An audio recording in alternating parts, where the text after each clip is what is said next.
الحمدللہ دوسرا پارہ سورہ بقرہ کی 228 آیات کی تفسیر بیان ہوگی. آج انشاءاللہ آیت نمبر 229 اور 230 کی تفسیر بیان ہوگی. پہلے ایک اصولی بات پھر شان نزول پھر تفسیر انشاءاللہ. اصولی بات یہ ہے کہ شریعت نے دین اسلام نے نکاح کے بارے میں ہمیں جو تعلیم دی ہے وہ یہ ہے کہ نکاح میں دو طرح کی حیثیتیں ہیں. ایک حیثیت ہے اس میں معاہدے کی، یوں سمجھو کہ ایک معاہدہ ہو جاتا ہے. اسی وجہ سے نکاح اور زنا میں یہ فرق ہے کہ جب ایک مرد عورت کا یہ نکاح ہو جاتا ہے تو گویا وہ ایک دوسرے کے ساتھ ذمہ داری کے ساتھ زندگی گزارنے کا گویا معاہدہ کر لیتے ہیں. بات سمجھا رہی ہے جی؟ یہ نہیں ہوتا کہ بس اپنی نفسانی خواہش پوری کی اور اس کے بعد کوئی غرض نہیں، بلکہ یہ ایک معاہدہ ہوتا ہے دونوں طرف سے، گویا ایجاب اور قبول ہے جی.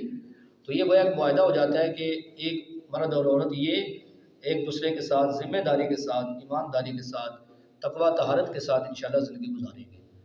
اور اسی وجہ سے آپ نے دیکھا ہے کہ جب نکاح پڑھایا جاتا ہے تو اس میں جو خطبہ پڑھا جاتا ہے تو اس میں جو آیات پڑھی جاتی ہیں اس میں تقوی کا ذکر ہے. تینوں آیات میں تقوی کا ذکر ہے.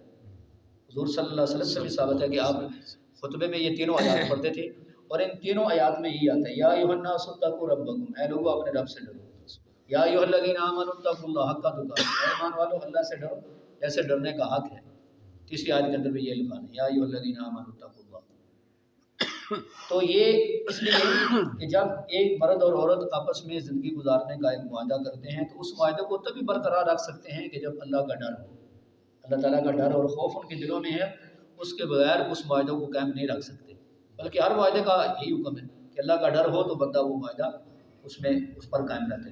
تو ایک تو یہ اس کی حیثیت ہے، اور دوسری حیثیت نکاح کی وہ عبادت ہے. عام جو مذاہب ہیں تو ان سے ہٹ کے دین اسلام نے ہمیں یہ بتایا کہ نکاح یہ گویا عبادت کے درجے میں ہے. بلکہ حضور صلی اللہ علیہ وسلم نے ارشاد فرمایا النکاح من سنتی، نکاح میری سنت ہے. 3 صحابہ تھے نا، وہ ایک واقعہ آتا ہے حدیث میں. ایک صحابی نے کہا جی میں پوری زندگی شادی نہیں کروں گا، میں بغیر شادی کی زندگی گزاروں گا، اللہ کی عبادت کروں گا، اللہ کروں گا. ایک صحابی نے کہا میں ہمیشہ رات کو نماز پڑھا کروں گا، بالکل ایک لمحے کے لیے سوؤں گا نہیں. اور ایک صحابی نے کہا کہ میں ہمیشہ روزے رکھا کروں گا، نفلی روزے، کبھی بھی بغیر روزے کے میں دن نہیں گزاروں گا. تو آپ صلی اللہ علیہ وسلم کو پتہ چلا تو حضور پاک نے ان تینوں کو بلا کے تو اللہ کے نبی علیہ السلام نے اصلاح فرمائی. حضور پاک نے فرمایا کہ میں تم سے زیادہ اللہ پاک سے ڈرنے والا ہوں، میرے دل میں تم سے زیادہ اللہ کا ڈر ہے، لیکن اس کے باوجود میں نفلی روزے بھی رکھتا ہوں اور کبھی نہیں بھی رکھتا، رات کو عبادت بھی کرتا ہوں، سو بھی جاتا ہوں. اور حضور پاک نے فرمایا کہ میں نکاح بھی کرتا ہوں، اور ارشاد فرمایا جو میری سنت سے منہ موڑ لے اس کا میرے ساتھ کوئی تعلق نہیں. تو نکاح یہ سنت ہے، عبادت ہے. اس وجہ سے ایک حدیث میں نکاح کو نصف ایمان کہا گیا، اور بھی بڑے فضائل. تو اس لیے میرے بھائیو یہ چیز ہے کہ یہ دونوں حیثیتیں نکاح کے اندر موجود ہیں. اور تیسری چیز یہ بتائی گئی کہ خامد اور بیوی جب آپس میں محبت کے ساتھ وہ زندگی گزاریں گے تو ان کے یہ لمحات جس میں وہ آپس میں اتفاق، اتحاد، پیار، محبت سے زندگی گزاریں گے، یہ بھی ان کے نام اعمال میں عبادت کے طور پر لکھے جائے گی. حدیث میں آتا ہے نا کہ جب کوئی خامد گھر میں آئے اور وہ یعنی کہ مسکراتا ہوا آئے، اس کی بیوی اس کو دیکھ کے مسکرائے، آپس میں ان کے پیار محبت کا انداز ہو، تو اللہ رب العالمین میں ان پر بڑے مہربان ہوتے ہیں، اللہ تعالیٰ بڑے خوش ہوتے ہیں. تو اس وجہ سے اس رشتے کو اس انداز میں گزارنے کا حکم ہے. تو یہ چیز ہے. لیکن پھر کبھی ایسے بھی ہوتا ہے کہ آپس میں مزاج ملتے نہیں اور آپس میں طبیعتیں ملتی نہیں، اور کبھی نوبت جدائی کی بھی آ جاتی ہے. تو پہلے تو یہ کہا نا بھی یہ نوبت آئے نا ہے جی، تو رشتہ ہمیشہ کے لیے قائم رہے اور یہ مرتے دم تک یہ رشتہ باقی رہے.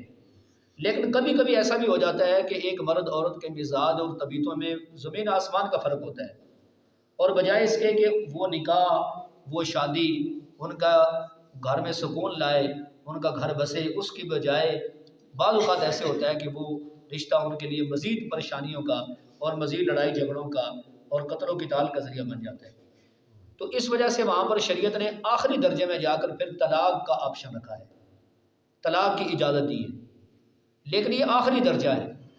جس وقت کہ نباہ مشکل ہو جائے، شادی کے جو مقاصد ہیں وہ حاصل نہ ہو سکیں، خاوند بیوی ایک دوسرے کے حقوق ادا نہ کر سکیں، تو پھر آخر میں جا کے شریعت نے وہ ایک طلاق کا جو نا وہ اس کی اجازت دی ہے. لیکن ساتھ یہ بھی بتا دیا حدیث پاک میں رسول اللہ صلی اللہ علیہ وسلم نے ارشاد فرما دیا کہ جو چیزیں اللہ تعالیٰ نے دنیا میں حلال فرمائی ہیں ان میں سب سے زیادہ ناپسندیدہ اللہ تعالیٰ کے ہاں وہ طلاق ہے. بات سمجھا رہی ہے؟ سب سے زیادہ ناپسندیدہ چیز وہ کیا ہے؟ طلاق ہے. سب سے زیادہ ناپسندیدہ، کیونکہ طلاق جب ہوتی ہے نا تو اس کا اثر وہ مرد عورت پر، جو خامد بیوی ان پر تو پڑتا ہی ہے، اس کے علاوہ اگر اولاد ہو اس پر بھی ان کا اثر پڑتا ہے، دونوں خاندانوں کے اوپر اس کا اثر پڑتا ہے. تو اس وجہ سے طلاق اللہ تعالیٰ کے یہاں انتہائی ناپسندیدہ چیز ہے. اور ایک روایت میں آتا ہے کہ جب کوئی بلا وجہ وہ طلاق دے دیتا ہے تو اللہ پاک کا عرش بھی اس کی وجہ سے ہل جاتا ہے. اور جو عورت اپنے خامن سے بغیر کسی مجبوری کے طلاق کا مطالبہ کرے تو رسول اللہ صلی اللہ علیہ وسلم نے ارشاد فرمایا ایسی عورت جنت کی خوشبو بھی نہیں سونگھ سکتی، حالانکہ جنت کی خوشبو 500 سال کی مسافت سے سونگھی جائے گی. لیکن وہ عورت جو خامن سے بلا کسی مجبوری کے طلاق کا مطالبہ کرے جو مجھے طلاق دو، میں تمہارے پاس نہیں رہنا چاہتا، وہ جنت کی خوشبو بھی نہیں سونگھ سکتی. تو اس وجہ سے پہلی بات یہ سمجھ آج جو عرض کرنی تھی، وہ جو مفسرین نے اس آیت مبارکہ کے سمجھانے سے پہلے لکھی ہے وہ بات یہ ہے. ٹھیک ہے جی. دوسری بات یہ کہ یہ جو آیات نازل ہوئی ہیں ان میں طلاق کے کچھ اصول اور قواعد و ضوابط بیان کیے گئے ہیں، کیونکہ یہ آخری درجہ ہے اس رشتے کو ختم کرنے کا.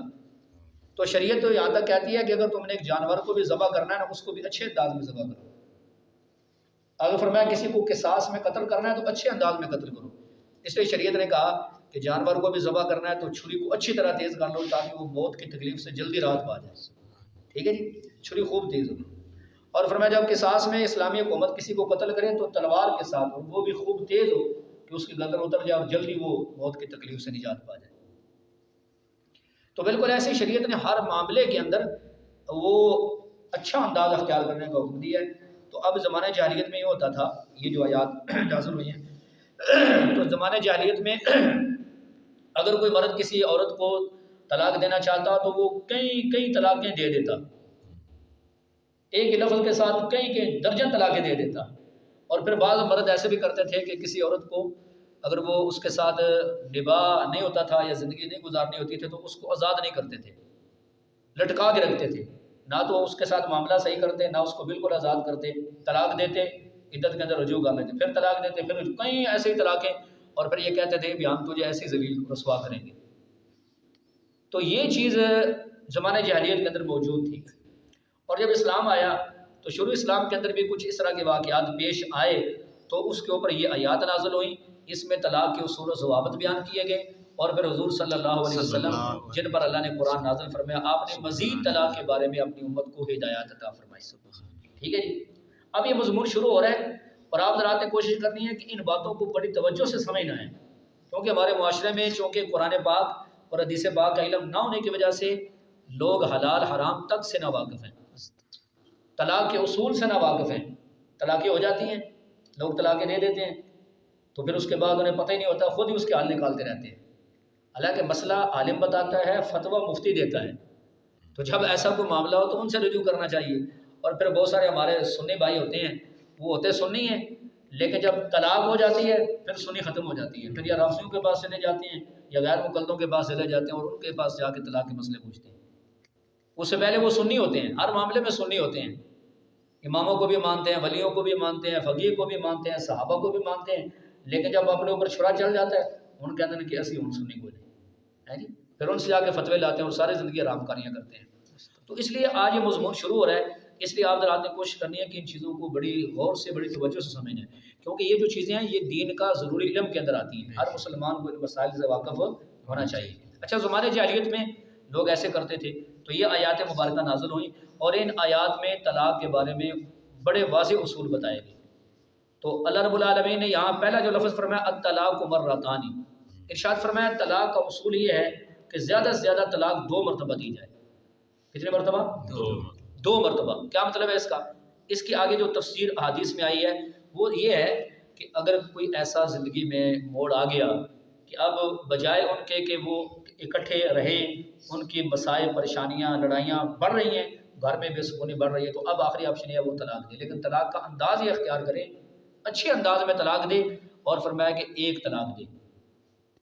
وہ طلاق کس طرح دے کہ جس وقت عورت کے پاکی کے ایام ہوں، ماہواری کے بعد جو وقت شروع ہوتا ہے پاکی کا، اور اس میں بھی اس نے ہم بستری نہ کی ہو، تاکہ عورت کی عدت لمبی نہ ہو جائے. دیکھو نا کیسا اصول رکھا ہے، بھئی تم نے اسے جدا کرنا ہے اپنے سے، کیا کرنا ہے؟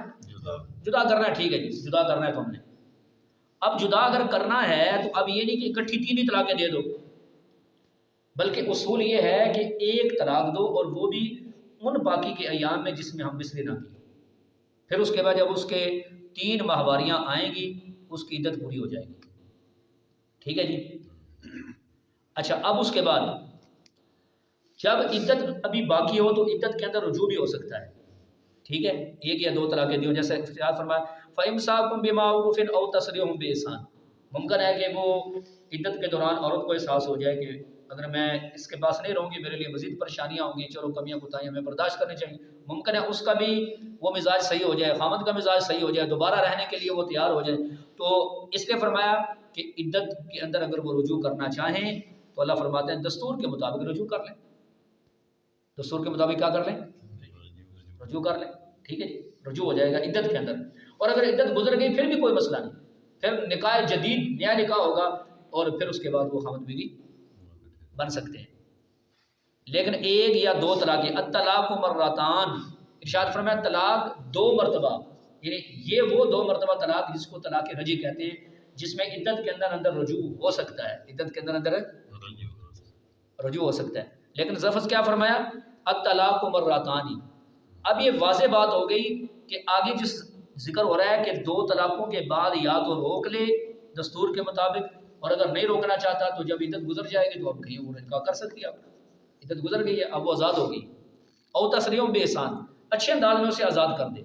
تو اب یہ بات تو پکی ہو گئی، یہ بات تو ثابت ہو گئی کہ 2 طلاقوں کے بعد رجوع کا حق حاصل ہے. 2 طلاقوں کے بعد رجوع کر سکتے ہیں عدت کے اندر. اور اگر عدت گزر گئی تو پھر اگر خاوند بیوی بننا چاہتے ہیں تو پھر نیا نکاح کرنا پڑے گا. اور اگر نہیں رکھنا چاہتا تو ٹھیک ہے، اب اس کی عدت پوری ہو گئی ہے، اب وہ آزاد ہو گئی ہے، جہاں بھی نکاح کرنا چاہے وہ کر سکتی ہے. اتنی بات آپ کو سمجھ آ گئی. اور اگر یہ کہتا ہے جی میں نے رجوع بھی کوئی نہیں کرنا، عدت کے بعد میں نے نکاح بھی کوئی نہیں کرنا، تو پھر تیسری طلاق وہ دے جب تیسری ماہواری بھی اس کی گزر جائے اور اس کے بعد آگے باقی کا زمانہ شروع ہو جائے، تو مطلب 1 مہینے کے بعد پھر تیسری طلاق بھی دے دے. اگر وہ یہ چاہتا ہے کہ میں نے رجوع بھی نہیں کرنا اور میں نے عدت کے بعد نکاح بھی نہیں کرنا، اب اس کے بعد جب 3 طلاقیں دے دے گا تو اب رجوع والی بات بھی ختم ہو گئی، نکاح جدید والی بات بھی ختم ہوگی. اب شرعی حلالہ ہوگا، اس کا ذکر بھی آگے تفصیل کے ساتھ آ رہا ہے.